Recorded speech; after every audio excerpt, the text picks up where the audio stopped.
Hello student, मेरा नाम अजय तिवारी है गैप फिजिक्स से और हम एक फिजिक्स के कुछ अच्छे क्वेश्चंस के बारे में आज बात करने वाले हैं। चलिए क्वेश्चन पढ़ते हैं। Four harmonic wave of equal frequency and equal intensities I naught have phase angle 0, π/3, 2π/3 and pi when they are suppose the intensity of resulting wave is n times I naught, the value of n is। पहला question करते हैं पहले, then उसके बाद second, फिर third करेंगे। यहाँ पर कुछ और सीक्वेंस है, कोई बात नहीं। ये वेव का ही क्वेश्चन है। मुझे पता है कि जैसे 0 डिग्री एंड π/3 जो एंगल है फेज का, उसको आप ऐसे समझ सकते हैं कि अगर ये लाइन 0 डिग्री पर है मतलब हमारा सेम डायरेक्शन में है, और अगर पाई है तो ये अपोजिट डायरेक्शन में है। तो हम बोल सकते हैं कि ये इस तरह की जो वेव है वो डिस्ट्रक्टिव है, तो इनको हम ऐड नहीं कर सकते हैं, यानी इनका इंटरफेरेंस नहीं होगा क्योंकि ये अपोजिट डायरेक्शन में है। किनका होगा? सेकेंड एंड थर्ड का होगा। मैं डायरेक्टली लिख सकता हूँ। मुझे इंटेंसिटी का फॉर्मूला, आई नेट का जो फॉर्मूला होता है वो होता है I1 √I1 plus √I2 plus 2 times √I1 I2 cos of phi. सबसे पहले हम फाई की बात करें जो कि है फेज डिफरेंस। अगर हमें पता है कि पहला और 0 डिग्री और पाई जो है वो नहीं बना पा रहा है फेज डिफरेंस इनमें, तो पाई और 2π/3 एंड 2π/3 का होगा। 2π/3 हायर फेज है माइनस लोअर फेज हो जाएगा π/3। Phase difference will be π/3। अब यहाँ से फाई की वैल्यू निकल गई, आई नेट मैं डायरेक्ट बोल सकता हूँ। अब मुझे बोल रखा है क्वेश्चन में, जैसा कि आप पढ़ सकते हैं कि हमने सभी फ्रिक्वेंसी और इंटेंसिटी को आई नॉट रखा है, यानी इक्वल रखा है। √I0 प्लस तो ओके ये I1 का स्क्वायर यानी I1 होता है, ऐसे होता है। मैं इसको लिख सकता हूँ I0 का स्क्वायर प्लस √I0 का स्क्वायर प्लस 2 टाइम्स √I0 का स्क्वायर, क्योंकि I0 मल्टीप्लाई होगा, कॉस ऑफ π/3। यहाँ से हम लिख सकते हैं I0 plus 2 times I0 into pi, cos π/3 होगा वापस से 1/2। डायरेक्ट यहाँ से लिख सकते हैं 3I0। आंसर में दिया हुआ है इसी को कि n की जगह पे हम देख पा रहे हैं डायरेक्टली कि ये 3 है। डायरेक्ट आंसर हमारा हो जाएगा n = 3। तो इस तरीके से हम पहला क्वेश्चन हमने कर लिया। अब नेक्स्ट क्वेश्चन करते हैं। नेक्स्ट क्वेश्चन में for a radioactive material its activity A and rate of change of activity R defined as A = -dN/dt, R = -dA/dt, where Nt is the number of nuclei at T, two radioactive sources P and Q have the same activity at T = 0.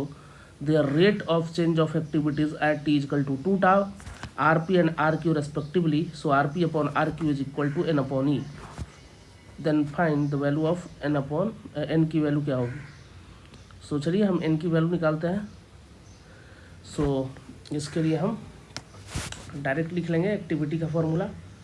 Next question है ये, है ना। अब ये अगला question है। यहाँ पर मुझे दिया हुआ है कि A = -dN/dt, R = -dA/dt। तो एक्टिविटी का हम फॉर्मूला लिखना आता है, हमें Rp/Rq लिखना है। एक बार में दिया हुआ है टाइम कितना, टाउ, किसके लिए? पहले वाले के लिए Rp के लिए, और Rq के लिए दिया है 2 टाउ, ठीक है। हम AP लिखना चाहेंगे सबसे पहले,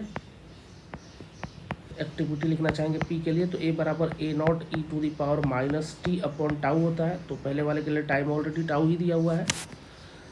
सिमिलरली अगर मैं Q के लिए लिखूँ एक्टिविटी, A0 e⁻t, इस बार टाइम हम 2 टाउ रखेंगे क्योंकि ऐसा क्वेश्चन में बोला हुआ है। सिमिलरली अगर मुझे AQ लिखना आ गया तो हम इसी तरह से RP भी लिख सकते हैं। R की वैल्यू मुझे लिखनी आती है, RP = क्या लिख देंगे हम, RP लिख देते हैं। हमें पता है कि एक्टिविटी अपॉन T होता है, तो A0 यानी AP अपॉन हम लिखना चाह रहे हैं कितना, टाउ। आ जाएगा A0/टाउ e⁻t/टाउ। सिमिलरली आर क्यू अगर मुझे लिखना है तो आर क्यू हमारा हो जाएगा A Q upon 2 tau, so ये आ जाएगा A naught upon 2 tau e to the power minus t upon 2 tau. So हमें R P upon R Q लिखना था, so R P upon R Q is equal to, जैसा कि हम देख पा रहे हैं ये वाली वैल्यू इससे गायब हो जाएगी, 2 ऊपर जा रहा है 2 टाइम्स। अब यहाँ पे भी अगर हम अब देखें तो ई की वैल्यू जो है ये वाली इसके कंपेयर में आधी है, बट माइनस में है तो ये ऊपर जाएगी। सो ई की पावर मैं डायरेक्ट लिखूँ अगर, ये आ जाएगा 2 और ई की पावर आ जाएगा ये -1। सो हम डायरेक्ट इसको लिख सकते हैं 2 upon E, R P upon R की वैल्यू आ गई हमारी 2 अपॉन ई, और आंसर में जो हमारा हो जाएगा, चूँकि हमें N upon E I think दिया हुआ था, हाँ एन अपॉन ई दिया हुआ है, ये वैल्यू हमें आंसर में दिया हुआ है एन अपॉन ई। सो एन की वैल्यू जो हो जाएगी वो हो जाएगी 2। नेक्स्ट अगला क्वेश्चन हम करेंगे। नेक्स्ट क्वेश्चन के हिसाब से हम पहले क्वेश्चन पढ़ लेते हैं क्या कह रहा है। A monochromatic beam of light is incident at 60 degree on one face of an equilateral prism of refractive index n, and emerge from the opposite face, make an angle theta with the normal in the figure. For n is equal to √3, the value of theta is 60 degree, d theta upon dn is equal to m, value of m is। so पहले तो हम diagram बना लेते हैं, ये थोड़ा सा समझना पड़ेगा। सो सबसे पहले हम डायग्राम बना लेते हैं, ट्रायंगल जैसा, ट्रायंगुलर प्रिज्म है तो। सो यहाँ से हमारा सबसे पहले जो इंसिडेंट हो रहा है कितने एंगल पे हो रहा है, 60 डिग्री पे। ओके, तो हम एक नॉर्मल खींच लेते हैं यहाँ पर, ये है नॉर्मल, ठीक है। यहाँ से जो हमारी लाइट इंसिडेंट हो रही है वो है 60 डिग्री पर, ठीक है। अभी लाइट जैसा कि प्रिज्म में जाती है इधर निकल जाएगी। यहाँ पर भी अगर मैं एक नॉर्मल खींच दूँ तो ये जो निकल रही है मर्ज हो रही है वो थीटा एंगल पर हो रही थी, ठीक है। अब ये एंगल 60 डिग्री है, इक्विलैटरल बोल रखा है मतलब ये भी 60 ही है। सो हम जानते हैं कि ये वाला 90 होता है, ये भी 90 है। सो इसको अगर मैं आर बोलूँगा तो ये हो जाएगा 60 डिग्री माइनस आर। सो अगर ये 60 डिग्री माइनस आर है तो मैं ये वाले एंगल को, क्योंकि 100 होना चाहिए तो ये 60 no doubt 60 degree plus R होना चाहिए, क्योंकि ये तीनों एंगल का सम 180 डिग्री होगा। क्लियर है? ओके सॉरी यहाँ पे थोड़ा सा हमने गड़बड़ किया है। जैसे इसको मैं 60 माइनस आर ऐसे नहीं लिख सकता, पूरा मैं लाइन मुझे खींचना पड़ेगा। चलिए थोड़ा बड़ा बनाते हैं ताकि आपको क्लियर दिखे। हाँ, मैंने यहाँ पे एक नॉर्मल ड्रॉ किया,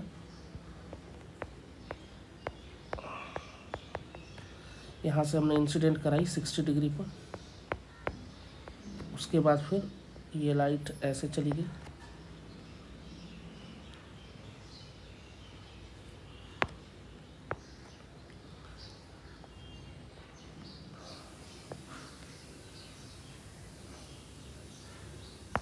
वापस से ड्रॉ कर लेते हैं थोड़ा अच्छे से।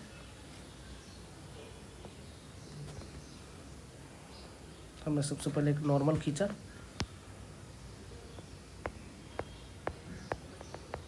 फिर हमने ये यहाँ से एक लाइट इंसिडेंट कराई 60 डिग्री के एंगल पर, ये लाइट ऐसे चली गई। वहाँ से जाने के बाद फिर से अगर मैं यहाँ पे एक नॉर्मल खींचूँ तो ये इमर्ज हुई है थीटा एंगल पर, ठीक है। यहाँ तक कोई दिक्कत नहीं। मैंने बोला था कि ये इक्विलैटरल ट्रायंगल जैसा बोला है तो ये 60 होगा नो डाउट। अब ये पूरा 90 डिग्री है, सो अगर मैं इसको आर बोलूँगा तो ये 90 डिग्री माइनस आर होगा ना, मैं ये बोल रहा था सब। अगर ये 90 माइनस आर होगा तो ये कितना होना चाहिए ताकि ये ट्रायंगल जो है वो 180 डिग्री का बने। तो आप बोलोगे सर ये 30 डिग्री प्लस आर होना चाहिए, बोलेंगे हाँ ये 30 डिग्री प्लस आर हो जाएगा, ठीक है। सो ये वाला जो बचा हुआ एंगल है हमारा, जो हम एंगल ऑफ बोल सकते हैं कि इसके लिए अंदर का जो इंसिडेंस है वो हो जाएगा कितना, 60 डिग्री माइनस आर। सो ये वाली एंगल हो गई हमारी 60 डिग्री माइनस आर। सो हम ये इसलिए निकाल रहे थे कि पहले वाले फेस पे हमको एंगल और दूसरे वाले फेस पे हमें एंगल पूरा क्लियर होना चाहिए। और ये है इसका रिफ्रैक्टिव इंडेक्स एन की वैल्यू हमें बोला है एज सच ज़रूरत पड़ने पे √3 रखने को। सो चलिए स्नेल्स लॉ लगाना है। फेस का नाम रख देते हैं, इसका नाम है ए बी और ये है सी। तो सबसे पहले ए बी फेस पर है ना, सबसे पहले हम ए बी फेस पे बाय स्नेल्स लॉ लगाएंगे। स्नेल्स लॉ, तो स्नेल्स लॉ अगर हम ए बी फेस पे लगाएंगे, कहाँ पर, ए बी पर, तो हम देख पा रहे हैं सबसे पहले हम लगेंगे इंसिडेंस एंगल साइन 60 डिग्री और बाहर एयर है सो 1 रिफ्रैक्टिव इंडेक्स, अंदर का √3 इंटू यहाँ से लिख सकता हूँ sine R. So sine R मैं यहाँ से डायरेक्ट निकाल सकता था, sine R is equal to कितना, √3/2 अपॉन √3 से √3 कैंसिल। सो आर की वैल्यू यहाँ से आ गई 30 डिग्री। ठीक है, पहले इक्वेशन से आर की वैल्यू हमारी सॉल्व हो गई। सो इस इक्वेशन को ना अभी हम एन के फॉर्म में रखते हैं एक बार फिर से, जैसे sine 60 degree is equal to N sine R, equation 1।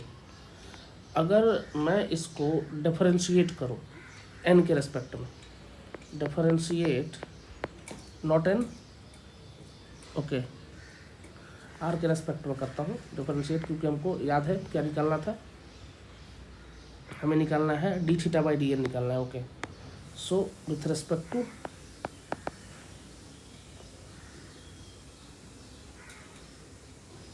हाँ एन के रेस्पेक्ट में करते हैं।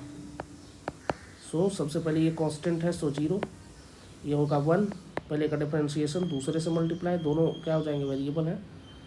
सो एन के रेस्पेक्ट में करा तो ये होना हो गया साइन आर, प्लस दूसरे का डिफरेंशिएशन क्या हो जाएगा, कॉस आर इंटू dr/dn। सो हम इसको लिख सकते हैं,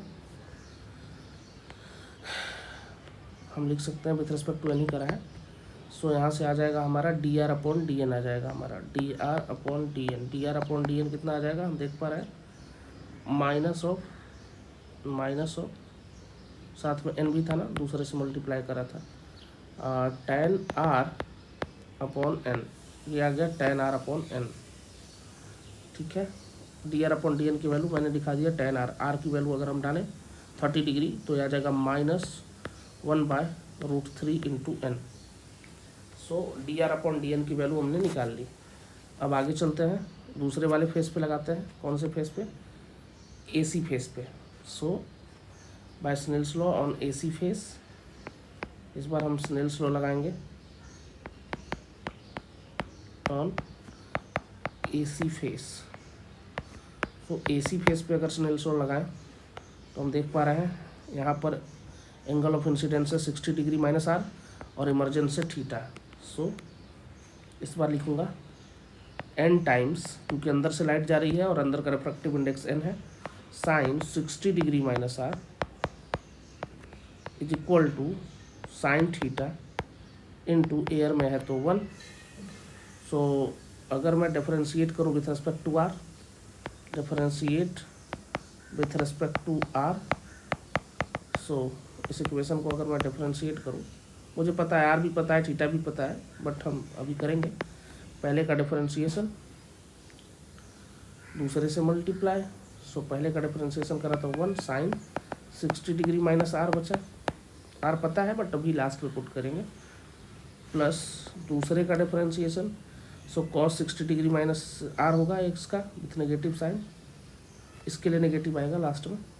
सो पहले ही लिख देते हैं -60 cos 60 degree minus R into dr/dn into, अगर n है पहले से दूसरे से मल्टीप्लाई भी करना है। सो ये आ गया हमारा वैल्यू, यहाँ से मैं लिख सकता हूँ is equal to sine theta था तो साइन थीटा का डिफरेंशिएशन हो जाएगा कॉस थीटा इंटू dθ/dn। सो यहाँ से अगर सारी वैल्यू मैं पुट करूँ, सारी वैल्यू का मतलब आर की वैल्यू डालूँ तो साइन 60 डिग्री माइनस आर की वैल्यू थी 30 डिग्री, तो साइन 30 डिग्री माइनस एन की वैल्यू कितनी थी एन की वैल्यू √3 थी, कॉस हो जाएगा कितना 30 डिग्री, कॉस हो जाएगा 30 डिग्री इनटू dr/dn, dr/dn हमने पहले भी निकाल दिया है 1/√3 टाइम्स n, सो 1/√3 टाइम्स n, n की वैल्यू तो पता ही है, तो बार बार क्यों रख रहे हैं इसको। आर आया था मेरा इतना, ठीक है रख लेंगे, आ गया। उसके बाद dr/dn की वैल्यू रख दिया is equal to cos of theta, cos theta, theta कितना था, थीटा था आई थिंक 60 डिग्री, थीटा था I think 60 degree, okay, N था √3, थीटा था 60 डिग्री। चलिए तो cos 60 degree into d(θ/dn), d(θ/dn) ही हमें निकालना था। सो यहाँ से आ जाएगा sin 30 होगा 1/2 माइनस √3, cos 30 होगा √3/2 इंटू 1/√3 इंटू n की वैल्यू क्या डालेंगे, विथ नेगेटिव साइन था, देख लेते हैं, हाँ विथ नेगेटिव साइन था, तो ये नेगेटिव साइन के साथ था तो ये पॉजिटिव हो जाएगा। n की वैल्यू थी √3, n की वैल्यू थी √3, तो यहाँ एक √3 और आ गया, और ये हो गया हमारा is equal to cos 60, cos 60 sin 30 के बराबर होता है, तो 1/2 dθ/dn, यहाँ से ये इससे कैंसिल, इस वाले 2 से मल्टीप्लाई करना है, तो 1/2 plus 1/2 into 2 is equal to dθ/dn। यहाँ से हम देख पा रहे हैं 1 + 1 is equal to dθ/dn is equal to 2, तो dθ/dn की वैल्यू आ गई 2। फाइनली हमने इजीली ये क्वेश्चन सॉल्व कर लिया, कुछ नहीं था, इक्वेशन लिखना था और उसको सॉल्व करना था। सो अगर क्वेश्चन पसंद आया हो तो अपने दोस्तों के साथ शेयर करें। थैंक यू सो मच, ऐसे बने रहिए गैप फिजिक्स के साथ।